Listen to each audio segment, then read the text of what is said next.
Ah, la magie merveilleuse de Noël, les guirlandes, les sapins, les étoiles qui scintillent, les jolis cadeaux qui s'amoncellent devant la cheminée.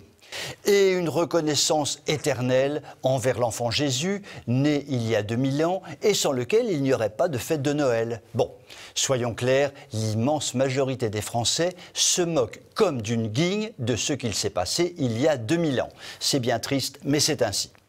Cette année, Manuchon et sa bande de lutins malfaisants nous préparent un Noël de rêve.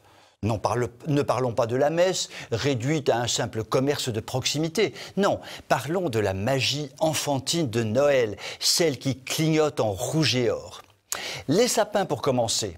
Le gouvernement a longuement hésité à les interdire purement et simplement au nom de l'urgence sanitaire et de l'écologie et afin de suivre les recommandations du maire de Bordeaux qui verse une larme sur le sacrifice injuste des aiguilles de pin dans la fleur de l'âge.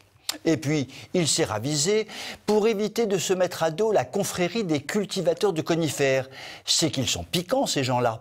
Donc, grâce à un décret sorti de derrière les fagots de sapin, les arbres de Noël ont fini par être tolérés et considérés comme une fourniture essentielle, au même titre que les côtes de bœuf, le gel douche et la purée de rat. Nous allons donc pouvoir orner nos maisons de jolis sapins. Merci Manu, notre brillante étoile à nous tous. En fait, Manu, c'est comme les étoiles, il faut l'admirer de loin. Revenons à nos beaux sapins, rois des forêts, comme dit la chanson. Depuis le 28 novembre, nous avons le droit d'acheter des boules et des guirlandes. Merveilleux! Car nous avons eu chaud, bien qu'il fasse froid. Nous ne savions pas si nous pourrions nous entasser dans des boutiques ou des supermarchés pour acheter les décorations adéquates. Et la crèche, me direz-vous? Malheureux! Cette manifestation à caractère religieux qui s'étend sans vergogne sur nos commodes et nos étagères de bibliothèque est rigoureusement interdite par la laïcité, voyons. Au placard, le bœuf et l'âne. Vous aurez beau aboyer comme des porcs, vous resterez au placard. Pas question de vous voir sur les places publiques, puisque vous êtes incapable de respecter les gestes barrières et que vous soufflez stupidement sur le petit Jésus de la crèche. Et le Covid alors, stupide bestiole, raouste au placard. Heureusement, il nous reste les commerces de bouche et nous pourrons nous consoler avec la bûche.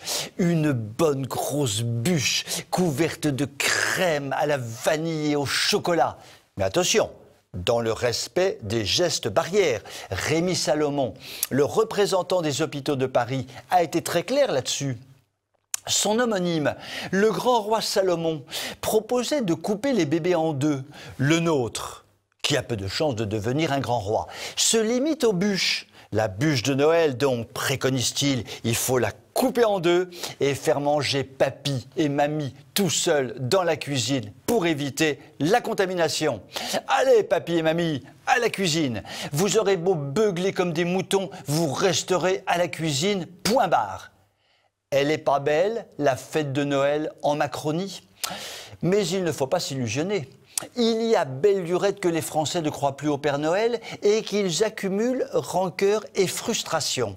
Pour Macron, ça va commencer à sentir le sapin, la fête va bientôt tourner au cauchemar. Je vous quitte sur cette réconfortante conclusion, vous souhaite une belle soirée et vous dis à demain.